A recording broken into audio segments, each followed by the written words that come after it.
para entender a minha semana, e não vou explicar bem a minha semana, mas como faço as pregações? Né? Imagine que os Jonatas têm um estilo completamente diferente, mas esse é o que eu faço.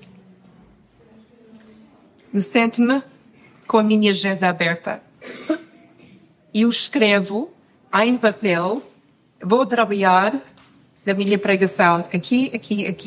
Todos os dias tenho um espaço. Até escrevo hoje em alinhamento, amanhã em enviar o alinhamento, fazer um esboço. E seguinte, olho para o esboço, começar a preencher. Eu tenho a fazer o passo extra que os Jonatas nunca tinham de fazer, ou raramente, mas também na sexta-feira tenho de traduzir a palestra de inglês para o português. Só que esta semana, cada vez que olhei pela minha agenda e comecei a escrever, alguém ligou. Alguém marcou uma reunião. Alguém precisava mesmo de mim. E então fiz essa palestra incrivelmente, parte por parte. Ou seja, escrevi a primeira encruzilhada e tinha de parar porque alguém ligou. O que quer dizer que quando eu queria continuar, tinha de rever o que escrevi Mas foi tão bom para mim. Porque eu consigo escrever muito rápido. E os pensamentos, quando começam, escrevo. Mas eu não tinha esse luxo esta semana. E por isso me explica a maneira que no PowerPoint vocês vão ver. É o PowerPoint simples, é um tipo de encruzilhada, mas no fim, que vai antes de ponto seguinte, é uma oração. Porque percebi que cada vez que acabei uma parte tinha de orar. Tinha de dizer, uau, apanhei-me aqui também. Então, vou ler as orações, mas vamos parar no fim de cada encruzilhada e vamos ter só uma frase, duas frases de oração. Porque esta não tem sido muito fácil. Porque, honestamente, quando eu vi isso em encruzilhadas, também provavelmente como vocês, eu pensei nos momentos grandes, nos cruzamentos enormes, que curso vou frequentar, o emprego que vou aceitar, com quem vou casar, quantos filhos devemos ter, a casa que devo comprar. As coisas grandes que mudam a vida, que tu ficas na cama sem conseguir dormir porque são tão grandes. Mas, na realidade, esses cruzamentos grandes, que realmente são importantes, não são diários. Acontecem, mas infrequentemente. O que acontece todos os dias são encruzilhadas mais pequenas. E, de facto, essas são o que muda a nossa direção. Ou mantemos na direção para Jesus ou ficamos mais afastados. As encruzilhadas são testes do nosso caráter, da nossa resiliência, o nosso empenho, a nossa fé, o nosso desejo de viver uma forma holística e com alicerce sólido. E por isso escolhi Mateus 7, que faz parte do final do Sermão do Monte. E nesse capítulo tem várias encruzilhadas com decisões que tomamos sobre como vamos caminhar uma longa obediência na mesma direção. Jonas, se calhar, esse foi o melhor título que escolhemos de sempre, porque todos os dias penso nisso. É uma longa obediência. É chato hoje, mas hoje é amanhã e uma semana. Tenho de continuar a caminhar. Essas encruzilhadas acontecem todos os dias, toda a hora, como o Jonatas disse, e também a Débora. Eu tenho uma pequena desenho para vou mostrar o que muitos de nós pensamos sobre uma longa obediência na mesma direção. É isso. E compreendemos que é uma...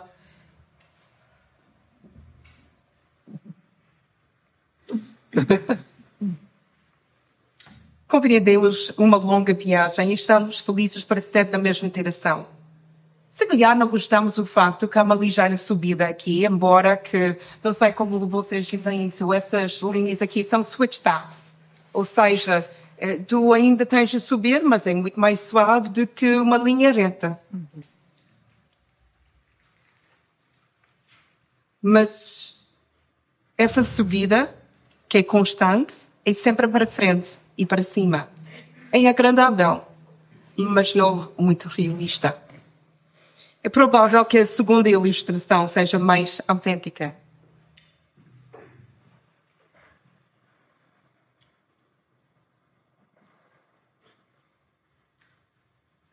A estrada tem muitas curvas e contracurvas, tem subidas e descidas. Para ir para trás e depois para frente, não há uma montanha, é uma serra. Não é apenas uma estrada, mas há muitas encruzilhadas por todo lado, que nos tentam para destinos ou caminhos diferentes que parecem mais fáceis, com menos luto, menos sofrimento. As encruzilhadas não estão distribuídas uniformemente e não ficam menos com a nossa idade.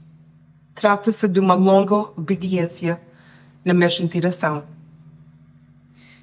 Mateus 7 abre-nos os olhos para 6 encruzilhadas diárias. Em versículo 1 a 5. E convido-vos a abrir as vossas Bíblias em Mateus 7. Vamos ler o capítulo inteiro. Não é muitos versículos. Versículos 1 a 5. Não julguem ninguém, e assim Deus não vos julgará. É que Deus há de julgar-vos do mesmo modo que julgarem os outros, usando a mesma medida que usarem para os outros. Por que reparas tu no cisco que está na vista do teu semelhante e não vês a trave que está nos teus próprios olhos? Como te atreves a dizer-lhe: deixa cá tirar-te isso de vista, quando tens uma trave nos teus olhos? Fingido. Tira primeiro a trave dos teus olhos, e depois já vês melhor para tirares o cisco de vista do teu semelhante. Não deem aos cães o que é santo.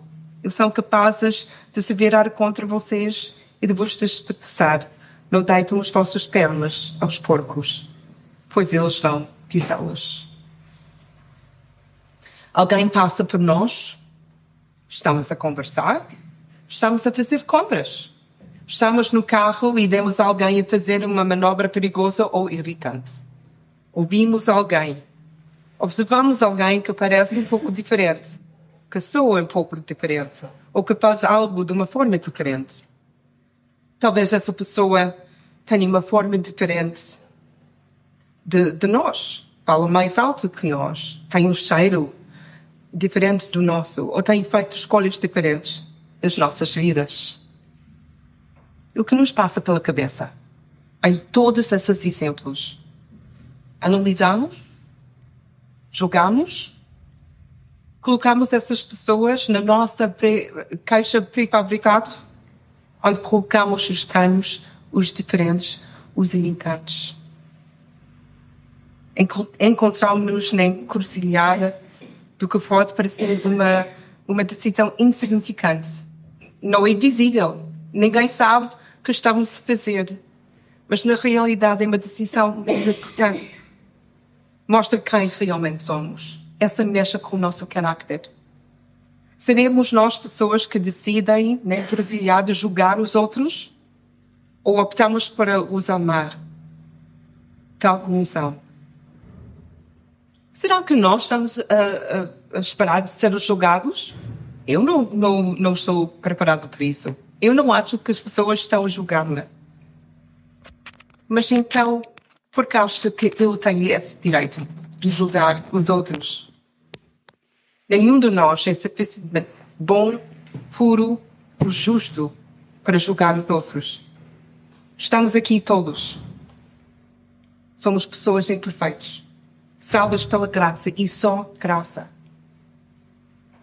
É fácil julgar pela aparência, pelas finanças, pelas competências e capacidades, pelo gosto por filmes ou música, pelo estilo de vida, até pela teologia e pela prática da teologia. Esta é uma encruzilhada diária e muitas vezes, várias vezes ao dia, que precisa ser atravessada com Jesus. Ajuda-nos, Senhor, a olhar, ver, ouvir e escutar os outros com generosidade, compaixão, misericórdia e amor. Amém. Versículo 7 ao 11. Peçam e Deus vos dará. Procurem e é de encontrar. Batam a porta e ele há de abrir-se vós. Pois aquele que pede recebe, aquele que procura encontra, e a quem bate, a porta se abrirá. Qual de vocês, que seja pai, seria capaz de dar uma pedra ao filho quando este lhe pedisse pão? Ou quem lhe daria uma cobra quando lhe pedisse peixe? Ora, se vocês, mesmo sendo maus, sabem dar coisas boas aos vossos filhos, quanto mais o vosso Pai, que está no céu, dará coisas boas àqueles que lhes pediram. Os teus pais não conhecem Jesus e tu continuas a orar pela salvação deles, mas já passaram anos e não vê qualquer mudança. Queres tu ter uma ideia da direção que deves seguir na tua carreira, mas Deus ainda não te diz nada. Tu queres namorar, ou casar, ou ter filhos, mas ainda és solteiro, ou não tens a família que realmente desejas. Encontra-nos outra vez numa outra encruzilhada, e esta é mesmo difícil. Esta encruzilhada tem a ver com o que fazemos com os nossos desejos e anseios mais profundos e com a fé e confiança que temos em Deus. Mas também mexe com a fé e confiança que nós temos para acreditar que Deus é bom. Pedir, procurar, bater. Somos muito bons a pedir. Eu não tenho problemas nenhum em pedir. E admito, acho que nós não somos muito bons a procurar. Vemos as escrituras, falamos com as outras pessoas, conseguimos procurar. Mas bater a porta? Bem, essa parece-me um pouco insistente. Bater é para fazer barulho. É intrusivo, é exigente. Como é que nós atrevemos a fazer isso a Deus? E, no entanto, Deus diz que devemos insistir. Assim, a primeira encruzilhada desta secção tem a ver com a nossa fé e a nossa resiliência. Procuremos o caminho da fé, confiando que Deus vai responder no seu tempo? Somos resilientes no nosso pedido ou desistimos rapidamente? Assumimos que não é a vontade de Deus? Ou Deus não está a ouvir? Ou talvez não se importa com o meu pequeno problema? A segunda encruzilhada é com confiança. O que pensamos realmente de Deus? Pensamos nele como o Pai que recebe os nossos pedidos e depois dá-nos o que é o contrário? Ou algo que é assustador? Ou algo que é perigoso? Ou confiamos que Deus é bom e dá boas coisas àqueles que o amem? Esta encruzilhada é particularmente difícil porque somos obrigados a perguntar-nos se acreditamos que as coisas, as respostas de Deus, são boas. Especialmente quando essa resposta não é o que pedimos. Não conseguimos o emprego dos nossos sonhos, não nos casamos ou não temos filhos. Será que Deus e a sua resposta continuam a ser bons? Esta encruzilhada é difícil. Por isso, ajuda-nos, Senhor. Caminho contigo com fé, confiança e resiliência. Abre os nossos olhos à tua bondade. Ensina-nos a confiar que as tuas respostas são bons, mesmo quando não os compreendemos. Quando formos tentados a procurar um caminho mais fácil, chama-nos de volta ao caminho onde tu estás a caminhar. Amém. Versículo 12. Façam as outras tudo aquilo que desejariam que eles vos fizessem. Aqui esta é o essencial da lei e do ensino dos profetas. A cada momento, de cada dia, temos a opção de sermos gentis ou cruéis, atentos ou impacientes, calmos ou explosivos, dar ou exigir. Este encruzilhado está diante de nós em cada conversa com a família, com os nossos amigos, com colegas do trabalho, colegas da turma e até com as pessoas com quem interagimos nas lojas onde fazemos as nossas compras. Chamamos-lhe a regra do ouro, mas fica rapidamente manchada quando temos de pôr em prática, porque vai mesmo contra a nossa natureza.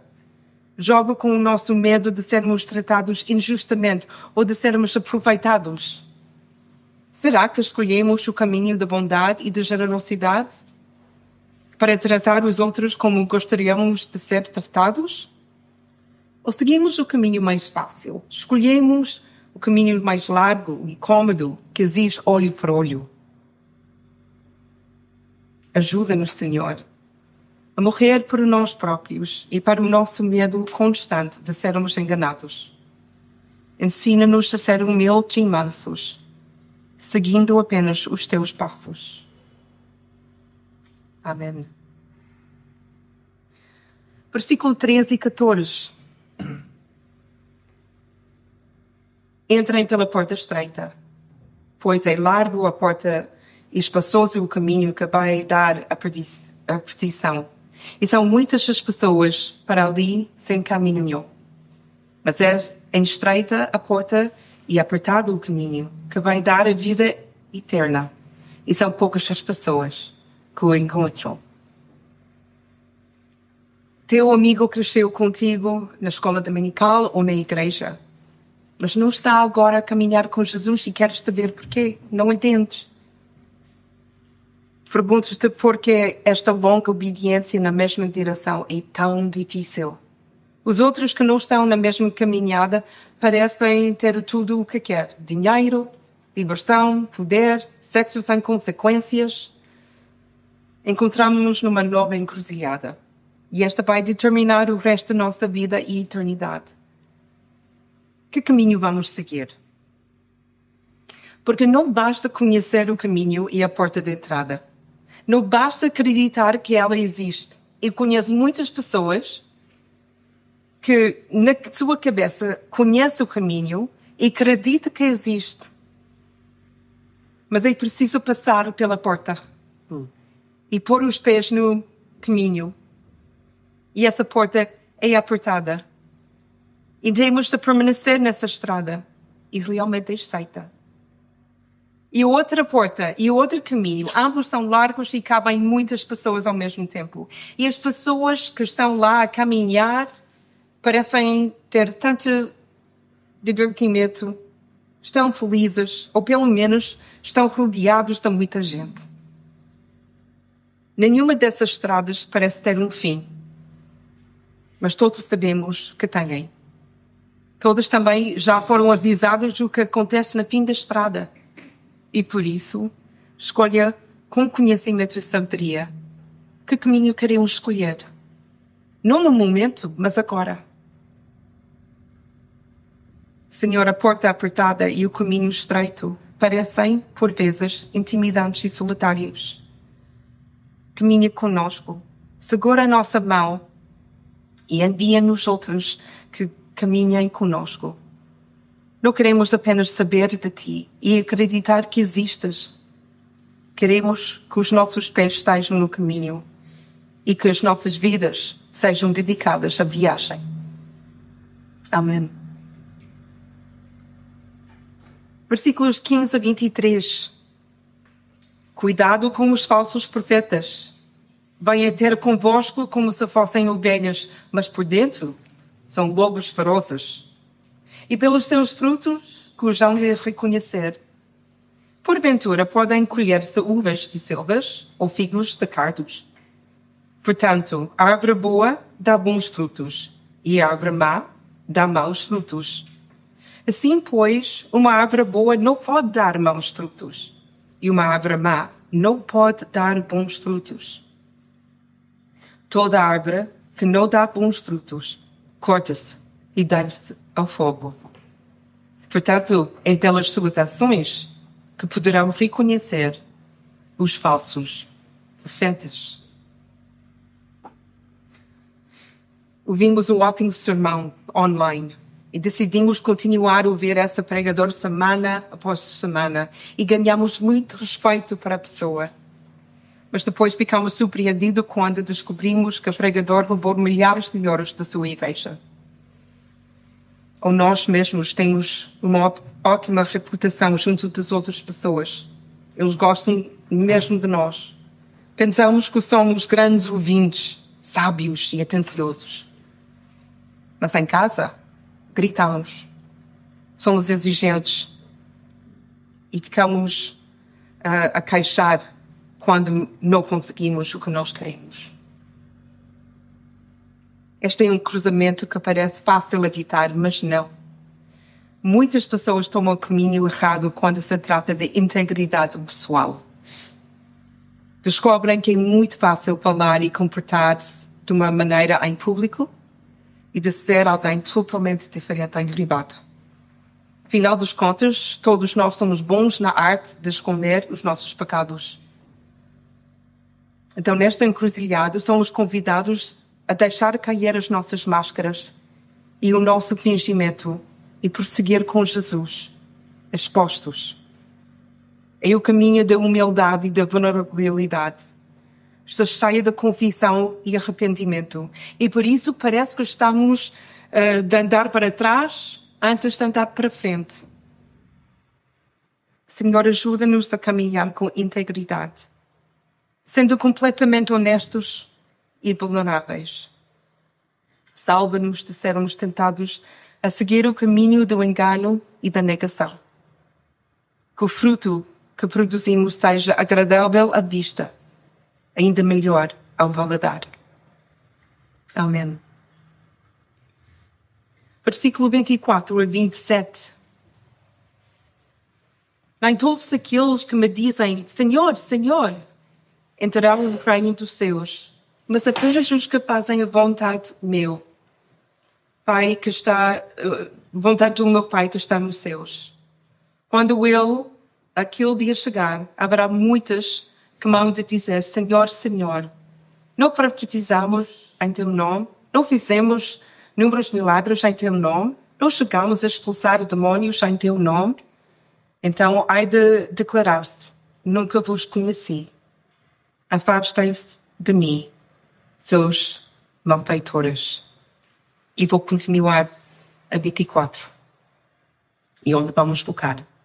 Todo aquele que ouve as minhas palavras e as põe em prática pode comparar-se ao homem sensato que construiu a sua casa sobre a rocha. Caiu muita chuva, vieram as cheias e os ventos sopraram com força contra aquela casa. Mas ela não caiu, porque os seus alicerces estavam assentos na rocha. Porém, aquele que ouve as minhas palavras e não as põe em prática pode comparar-se ao homem insensato que construiu a sua casa sobre a areia. Caiu muita chuva, vieram as cheias e os ventos sopraram com a força contra aquela casa. E ela caiu e ficou arruinada. Quando Jesus acabou de pronunciar estas palavras, a multidão estava admirada com os seus sentimentos. É ele que ensinava como quem tem autoridade e não como os tutores da lei. Ouvimos com atenção, tomamos notas, fazemos perguntas, procuramos compreender, partilhamos os nossos pensamentos, damos ideias e até dirigimos estudos bíblicos. Mas não pomos nada disso em prática. Mais uma encruzilhada, mais uma escolha. Ouvir, escrever, liderar, nada disso faz qualquer diferença se não obedecemos o que sabemos. É uma longa obediência. Que diferença faz o conhecimento se nunca o pomos em prática? Qual é o valor de um sermão brilhante ou de um excelente estudo bíblico se não houver aplicação e nós não usamos na nossa vida todos os dias? Vamos obedecer ou vamos aprender apenas? Vamos aplicar o que aprendemos na nossa vida cotidiana? Ou vamos ficar apenas com o exercício intelectual? E essa é tão real na minha vida, às vezes ainda hoje, mas quando eu era um jovem, ouvi muita coisa, cresci na igreja, a perguntar-me sobre uma passagem da Bíblia e consegui responder. Só que nunca saiu da minha cabeça, tinha dificuldade de chegar ao meu coração, mas nunca entrava na minha vida prática. Pôr em prática. Deixei a minha raiva sem controle. Menti. Não obedeci os meus pais. Porque não fiz nunca esse relacionamento entre o que eu ouvi e como vivi. Essa demorou muitos anos. Então, Senhor, ajuda-nos a obedecer e pôr em prática o que sabemos. Ajuda-nos a pôr à prova a nossa fé e a nossa compreensão ao longo da semana, pela maneira como vivemos, falamos, comportamos e obedecemos. Há mais encruzilhada, mais um cruzamento que não está em Mateus 7. E esta encruzilhada está mesmo à nossa frente. Porque aqui, dentro de 5 minutos, vamos levantar e vamos tomar café. Podemos optar por deixar isso para trás, mais um sermão concluído, check. Ou podemos tirar alguns minutos para perguntar ao Espírito Santo. E agora? Talvez antes de falarmos sobre a nossa semana, partilhamos o que ouvimos. O que nos desafiou e aquilo em que nos queremos concentrar na próxima semana. Como sempre, tenho algumas perguntas que podemos seguir nestes próximos 2 ou 3 minutos.